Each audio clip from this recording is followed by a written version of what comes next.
Heute ist ein guter Tag, um glücklich zu sein. Steht das Glück vor der Tür, dann lass ich es rein. Guten Tag, liebes Glück, schön dich zu sehen. Kaffee oder Tee, du willst doch nicht gleich wieder gehen.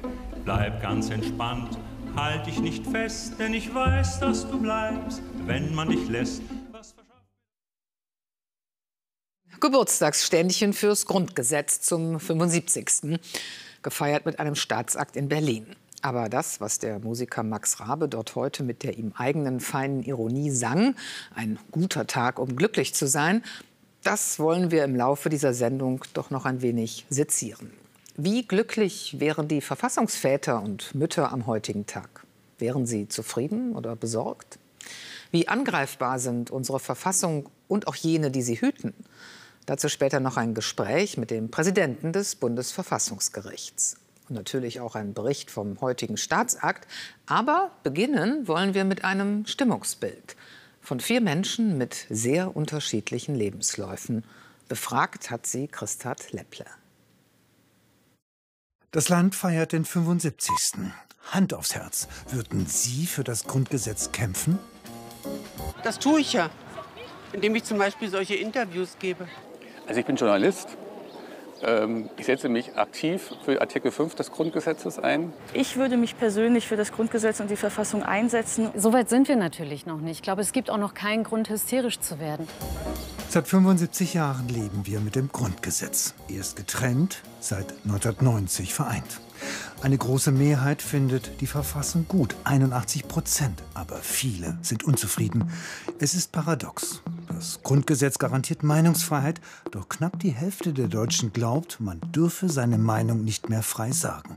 Stimmt das? Frage an Martin Debes aus Jena. USA-Studium, sein neues Buch Deutschland der Extreme. Reporter mit den allerbesten Kontakten in Thüringen. In Ostdeutschland geht dieses Gefühl, nicht verstanden zu werden, sehr, sehr tief mittlerweile und knüpft eben auch an Dinge, die in der DDR waren, knüpft an Dinge an, an Erinnerungen an, die noch davor liegen. Marianne Bürtler, Berlin.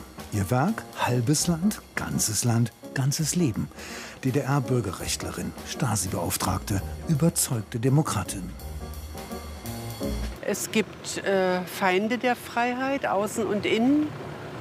Und wenn wir gut beraten sind, gucken wir uns die genau an und überlegen uns, was wir tun können, damit sie kein Oberwasser bekommen. Diana Kinnert, geboren in Wuppertal. Für die Zukunft sehe ich schwarz, ihr Erfolgstitel. Migrantenkind, Nachwuchshoffnung mit Hut, CDU-Mitglied. Ich bin aktuell, ich will nicht sagen alarmiert, aber schon nachdenklich. Vor allem aufgrund beispielsweise der gewalttätigen Angriffe auf Politikerinnen und Politiker in den letzten Wochen. Özlem Topçu, geboren in Flensburg. Wir neuen Deutschen. Gastarbeiterkind, stellvertretende Auslandschefin beim Spiegel. Am Anfang des Jahres sind Hunderttausende in Deutschland auf die Straße gegangen, als Teile der AfD Leute wie mich remigrieren wollten. Das war toll. Hat sich das Grundgesetz bewährt oder braucht das Land einen Neustart, ein Reset?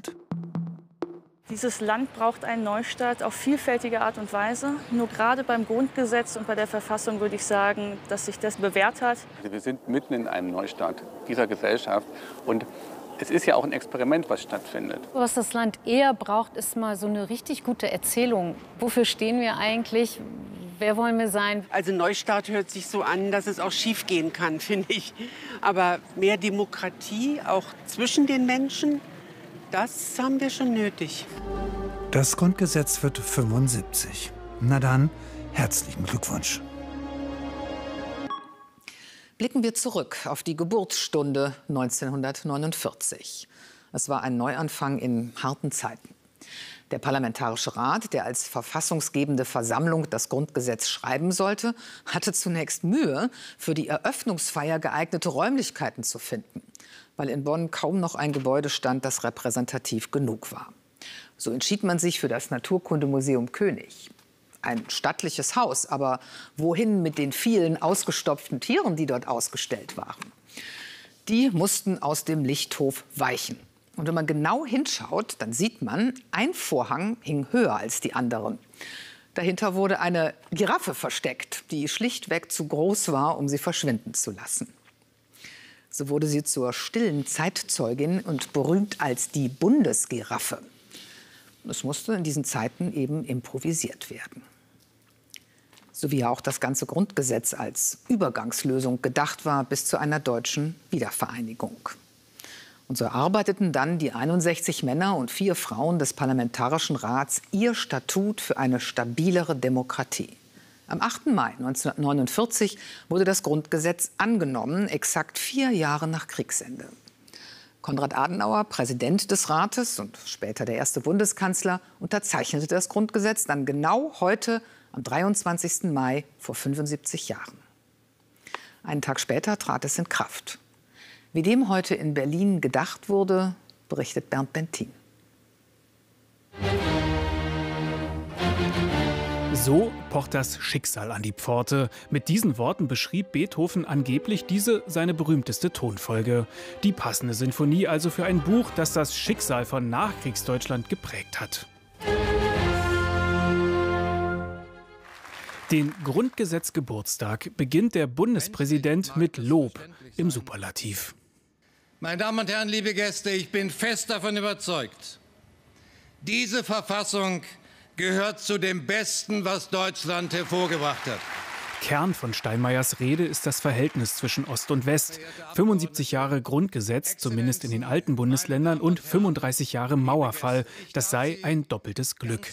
Das Grundgesetz müsse jetzt als gemeinsames Fundament betrachtet werden. Deshalb schmerzt es mich, wenn manche im Osten mich fragen, was hat dieses Grundgesetzjubiläum eigentlich mit mir zu tun? Aber ich versichere Ihnen, mich stört es ganz genauso, dass manche im Westen immer noch nicht wahrhaben wollen, dass sich unser ganzes Land verändert hat seit 1989. Mit der deutschen Einheit treten die neuen Bundesländer dem Grundgesetz bei. Einer, der das Zusammenwachsen mitgestaltet, ist Wolfgang Thierse. Heute sagt er, auch die Menschen im Osten wüssten, was sie am Grundgesetz haben. Wir hatten eine Sehnsucht nach dem Rechtsstaat, nach den Freiheiten, die das Grundgesetz vermittelt. Deswegen glaube ich nicht daran, dass eine Mehrheit wirklich fremdelt. Es hat etwas zu tun mit den gegenwärtigen Problemen und Konflikten, die zu Ärger führen. Aber ich glaube nicht, dass das eine wirkliche Kritik am Grundgesetz ist.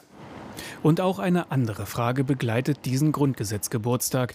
Wie sicher, wie wehrhaft ist die Verfassung? Gerade jetzt gerät unsere Demokratie selbst unter Druck. Ja, unsere Demokratie ist geglückt. Aber wir wissen und müssten wissen, auf ewig garantiert ist sie nicht. Und schützen werden sie nicht andere. Schützen müssen wir sie selbst. Auf uns und jeden von uns kommt es an. In Karlsruhe stellen sich heute Abend Menschen symbolisch schützend vor das Bundesverfassungsgericht. Die Sorge, auch hier könnte die Demokratie ausgehöhlt und angegriffen werden.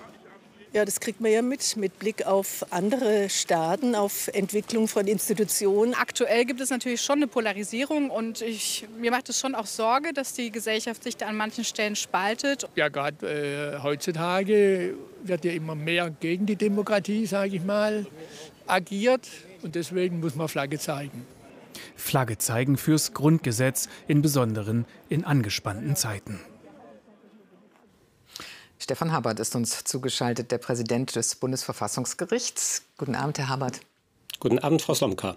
An diesem Tag könnte man den Eindruck haben, das Grundgesetz, der Jubilar sozusagen, ist vor allem schutzbedürftig geworden.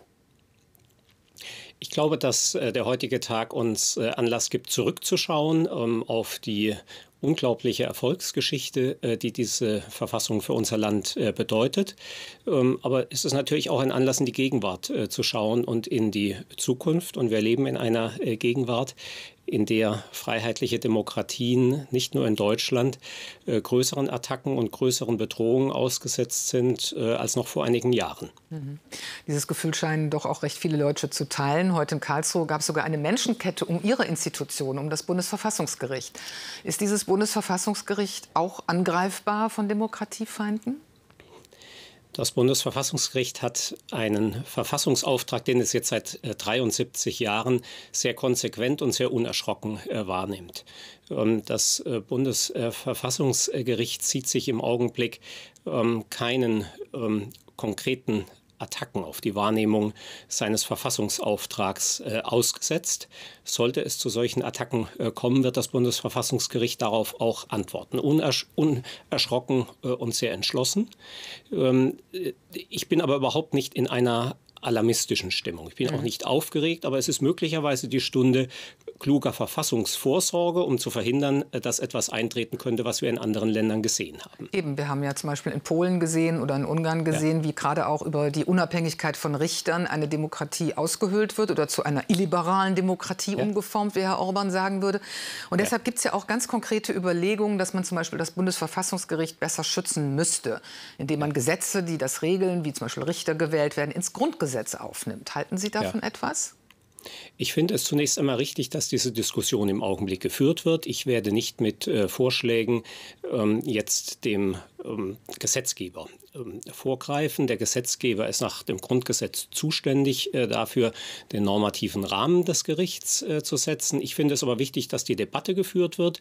Das Bundesverfassungsgericht ist im Grundgesetz in der Tat viel weniger dicht geregelt als etwa der Bundestag oder die Bundesregierung. Das hat etwas damit zu tun, dass das Gericht keinen institutionellen Vorläufer hatte, man das nicht so genau konturieren konnte, als man das Grundgesetz verabschiedet hat. Und deshalb meine ich schon, dass viel dafür spricht, jetzt im 75. Jahr des Bestehens des Grundgesetzes auch die ein oder andere Regelung, die das Bundesverfassungsgericht betrifft, im Grundgesetz zu verankern. Dazu gibt es eine Vielzahl von Überlegungen, aber da liegt der Ball jetzt zunächst einmal beim Gesetzgeber. Eine Überlegung ist zum Beispiel, dass man sichert, dass die Richter vom Bundestag, also die Hälfte eines Senats wird ja vom Bundestag bestimmt, dass die nur mit Zweidrittelmehrheit bestimmt werden können. Aber trotzdem, wenn man jetzt zum Beispiel an Thüringen denkt, wenn die AfD da über 30% bekommt in diesen Richterwahlausschüssen der Parlamente, da könnte man wenn man mehr als 30% hat, ja die anderen ständig blockieren und sagen, nö, der passt uns nicht und wenn ihr unseren nicht wählt, dann wählen wir euren auch nicht. Also es lässt sich vielleicht auch nicht alles festschreiben. Und deshalb haben die vielen Modelle, die auf dem Tisch liegen, ja nicht nur Vorteile, sondern auch Nachteile. Und deshalb ist es so schwierig, auch den besten Weg zu beschreiten. Man könnte beispielsweise daran denken, in der Verfassung etwa die Zahl der Richterinnen und Richter am Bundesverfassungsgericht zu regeln, um zu verhindern, dass man einfach durch die Erhöhung der Zahl der Richter im Grunde an der personellen Zusammensetzung des Gerichts Veränderungen vornimmt. Man könnte möglicherweise die Zahl der Senate regeln. Ich glaube, dass es einige Bereiche gibt, in denen man in der Tat etwas mehr in der Verfassung verankern könnte, als wir das im Augenblick haben. Aber es ist die Staatspraxis. Der Gesetzgeber hat zunächst einmal einen Vorschlag zu unterbreiten und dann entspricht es allerdings auch unserer Staatspraxis, dass das Bundesverfassungsgericht angehört wird und dann werden wir sagen, was wir davon halten. Mit dieser Zurückhaltung würden Sie natürlich auch jede Frage nach einem möglichen Parteiverbot einer konkreten Partei diplomatisch zurückweisen, weil Sie das natürlich als Präsident des Verfassungsgerichts da jetzt nicht schon sagen, was Sie persönlich davon halten. Aber grundsätzlich gefragt, sind Parteiverbote überhaupt ein sinnvolles Instrument, um eine Demokratie wehrhaft zu machen? Ja, ich glaube schon, dass die Entscheidung der Mütter und Väter des Grundgesetzes, das Instrument des Parteienverbots im Grundgesetz zu verankern, richtig war. Wir haben in der Weimarer Republik die schlimme Erfahrung gemacht, wie versucht wurde, mit den Instrumenten, die Verfassungsordnung den Feinden der Verfassung zur Verfügung gestellt hat, die Verfassung zugrunde zu richten. Und deshalb haben wir in der Bundesrepublik uns ja sehr bewusst entschieden für das Konzept der wehrhaften Demokratie. Ein besonders einschneidendes Instrument ist das Instrument des Parteienverbotes. Deshalb hat das Bundesverfassungsgericht immer sehr klar gemacht, die Voraussetzungen für ein Parteienverbot liegen sehr, sehr hoch. Es kann nicht sein, dass man einfach missliebige politische Wettbewerber über ein Parteienverbot kalt stellt. Aber wenn versucht wird, von einer Partei die Verfassungsordnung zu beseitigen, dann muss als Ultima Ratio darauf auch mit einem Parteienverbot reagiert werden können. Die Entscheidung des Grundgesetzes halte ich für richtig. Sagt der Präsident des Bundesverfassungsgerichts, Herr Habert. Danke für das Gespräch. Einen schönen Abend nach Mainz. Das Interview haben wir am frühen Abend geführt und jetzt geht es erstmal bei dir weiter, Hanna, mit anderen Nachrichten des Tages. Ja, da blicken wir auf die wachsenden Spannungen zwischen China und Taiwan. Die Volksrepublik hat heute erneut ein groß angelegtes Militärmanöver rund um die demokratisch regierte Insel begonnen und es als ernsthafte Warnung für die Unabhängigkeitsbefürworter bezeichnet. Laut dem taiwanischen Verteidigungsministerium wurden zahlreiche chinesische Kampfflugzeuge und Schiffe gesichtet. Taiwan versetzte sein Militär in Alarmbereitschaft. China betrachtet die Insel als abtrünnige Provinz. Angesichts der gewaltsamen Unruhen im französischen Überseegebiet Neukaledonien ist Frankreichs Präsident Macron zu Gesprächen auf die Inselgruppe gereist. Nach einem Treffen mit politisch Verantwortlichen erklärte Macron, dass er die umstrittene Wahlrechtsreform, die die Proteste ausgelöst hatte, zum jetzigen Zeitpunkt nicht erzwingen werde. Man wolle sich ein paar Wochen Zeit lassen, damit sich die Situation beruhige. Die Reform sei aber demokratisch legitimiert, betonte Macron. Die UN-Vollversammlung hat für die Einführung eines internationalen Gedenktags zum Völkermord in Srebrenica gestimmt. Dieser soll ab 2025 jährlich am 11. Juli stattfinden. 84 UN-Mitglieder stimmten für den von Deutschland und Ruanda eingebrachten Resolutionsentwurf, 19 dagegen, darunter auch Serbien. 68 Mitglieder enthielten sich. Bei dem Massaker von Srebrenica ermordeten bosnisch-serbische Einheiten im Juli 1995 mindestens 8.000, hauptsächlich männliche bosnische Muslime.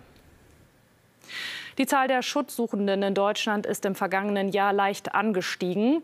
Bis zum Jahresende 2023 waren es laut dem Statistischen Bundesamt rund 3,2 Millionen Menschen. Das sind 95.000 mehr als im Vorjahr. Unterdessen hat Deutschland im ersten Quartal dieses Jahres mehr Menschen abgeschoben. Laut Bundesinnenministerium wurden 4.791 Abschiebungen verzeichnet. Im Vorjahresvergleich ist das eine Steigerung von rund 34%. Thüringens Verfassungsschutz hat den Landesverband der AfD-Jugendorganisation Junge Alternative als gesichert rechtsextremistisch eingestuft.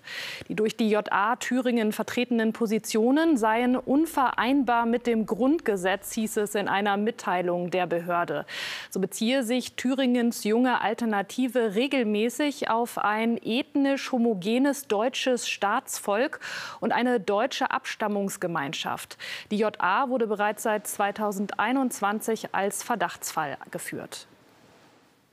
Die Europaabgeordneten der AfD hatten noch verzweifelt versucht, ihren Rauswurf abzuwenden.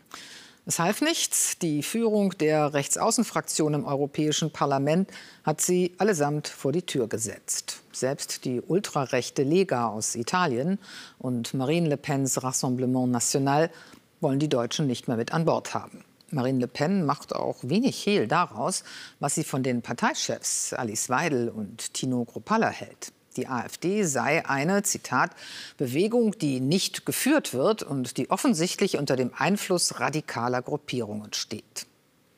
Le Pen geht es hier aber nicht nur ums Image, sondern auch um die strategische Ausrichtung im Europaparlament. Dort stellt sich nämlich die Frage, wie sich die Konservativen, allen voran Ursula von der Leyen, künftig zu den Rechtsaußenfraktionen verhalten werden. Aus Brüssel, Isabel Schäfers. Es geht heute vor allem um die, die nicht dabei sind. Vertreter der beiden Rechtsaußenfraktionen dürfen nicht mitdebattieren, weil sie keine Spitzenkandidaten benannt haben. Aber der drohende Rechtsruck macht die anderen Parteien nervös. Es ist unklar, ob die Brandmauer steht. Ich bitte Sie, Frau von der Leyen, wir brauchen Klarheit. Ich kann mir nicht vorstellen, dass Frau Melonis Vorstellung von Europa dieselbe ist wie Ihre. Wenn Sie sich zum Beispiel Le Pen in Frankreich oder die AfD in Deutschland ansehen, haben sie eines gemeinsam. Sie sind Freunde von Putin und wollen unser Europa zerstören. Das können wir nicht zulassen. Soll heißen, eine Zusammenarbeit mit der Postfaschistin Meloni, ja, vielleicht, aber nicht mit der AfD.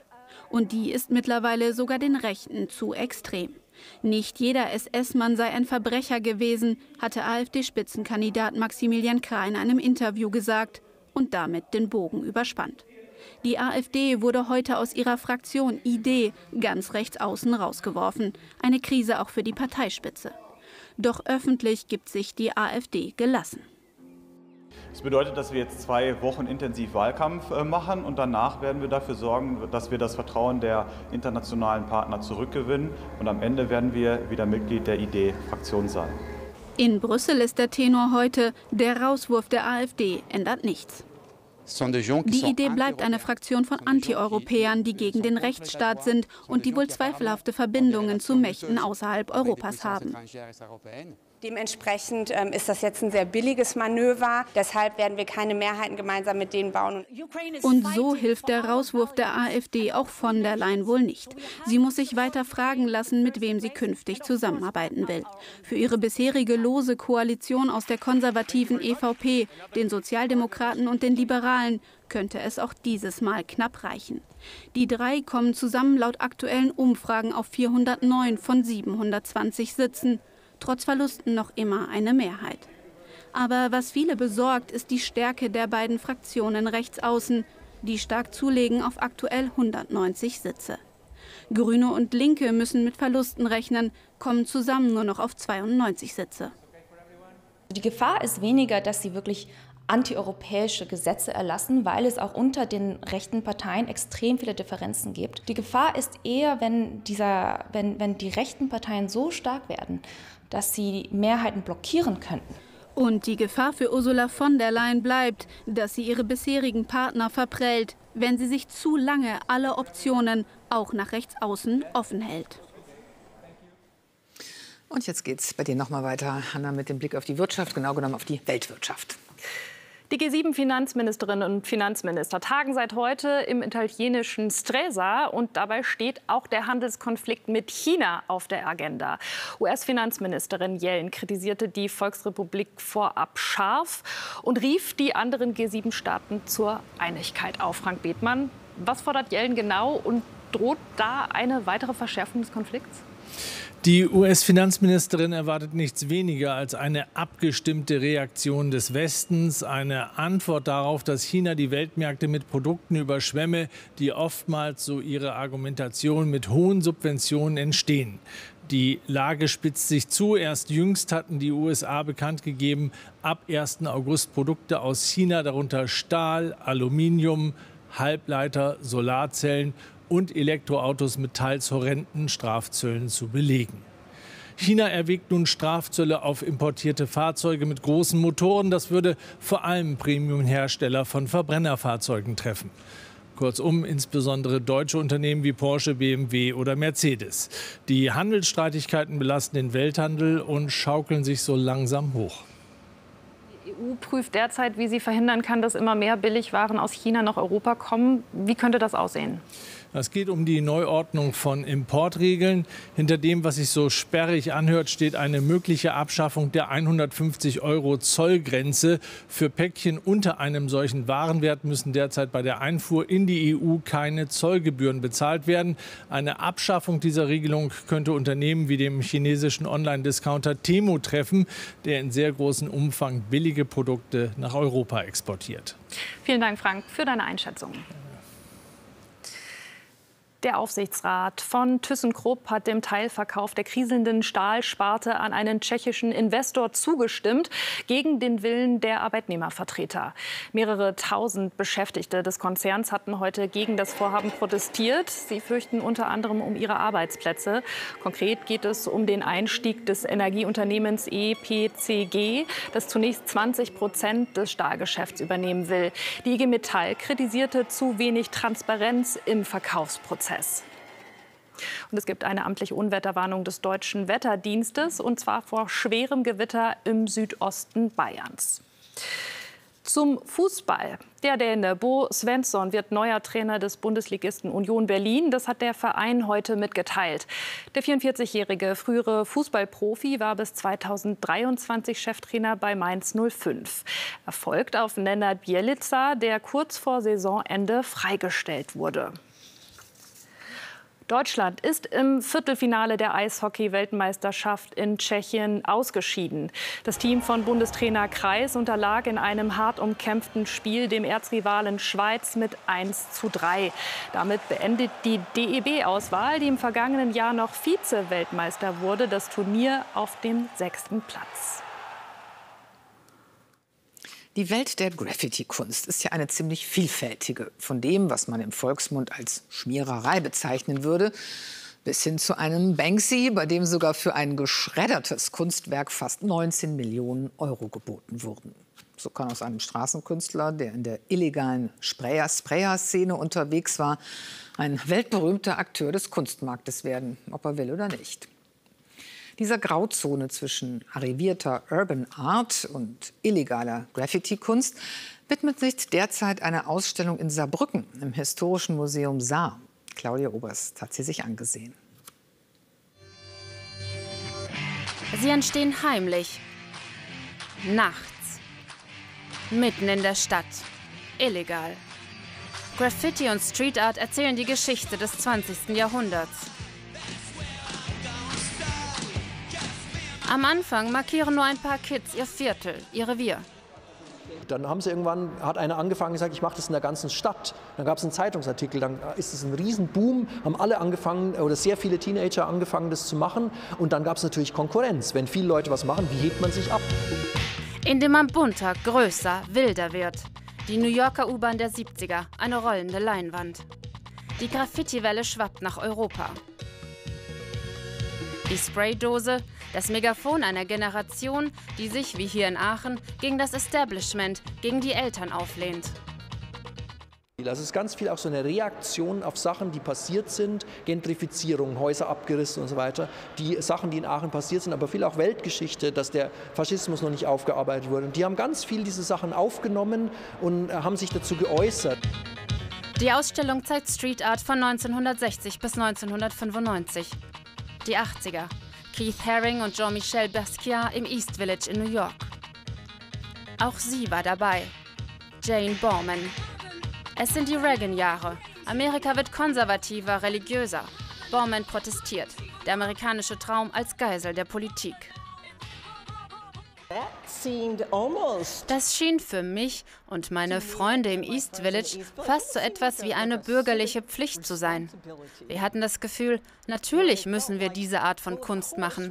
Natürlich müssen wir das kommentieren. Natürlich mögen wir nicht, wie die Dinge sind. Es ist falsch. Street Art verbindet Kunst mit Protest. Schnell, ausdrucksstark, illegal. Eine männerdominierte Welt. Gefährlich für Frauen nachts auf den Straßen. Ich wurde ein paar Mal überfallen. Ich wurde nicht verletzt, aber mir wurden Dinge geklaut, unter anderem eine teure Kamera. Ich hatte einfach Angst. Heute ist Street Art aus den Städten nicht mehr wegzudenken. Dank ihm, Banksy. Illegale Kunst. Er hat sie salonfähig gemacht. Was geht mich Europa an?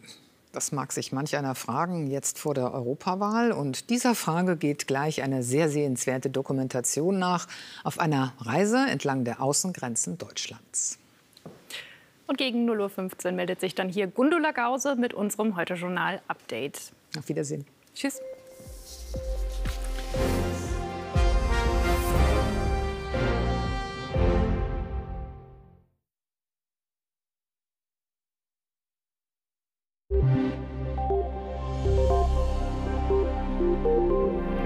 Schönen guten Abend und herzlich willkommen zum Wetter. Klassische Unwetterlage muss man zu dieser Wetterlage sagen, denn schon wieder zieht ein Tief von Süd nach Nord und nimmt dabei die Feuchtigkeit vom zu warmen Mittelmeer mit. Dabei entwickeln sich dann kräftige Schauer und Gewitter. Und diese ganze Wetterlage ist schon ungewöhnlich, weil sie schon länger so anhält. Das ist ja nicht das erste Tief, was diese Zugbahn hier nimmt. So wird es im Westen morgen ganz schön schütten. Schauen wir auf die Nacht und da zieht der Regen weiter Richtung Mitte und da sind auch kräftige Gewitter dabei mit großen Regenmengen. Achten Sie bei Überflutungen darauf, dass Sie nicht in Keller und Tiefgaragen gehen. Nach Norden hin lockert es auf, teilweise bildet sich dort Nebel, Temperaturen 7 Grad an den Alpen, sonst häufig Temperaturen knapp über der 10-Grad-Marke.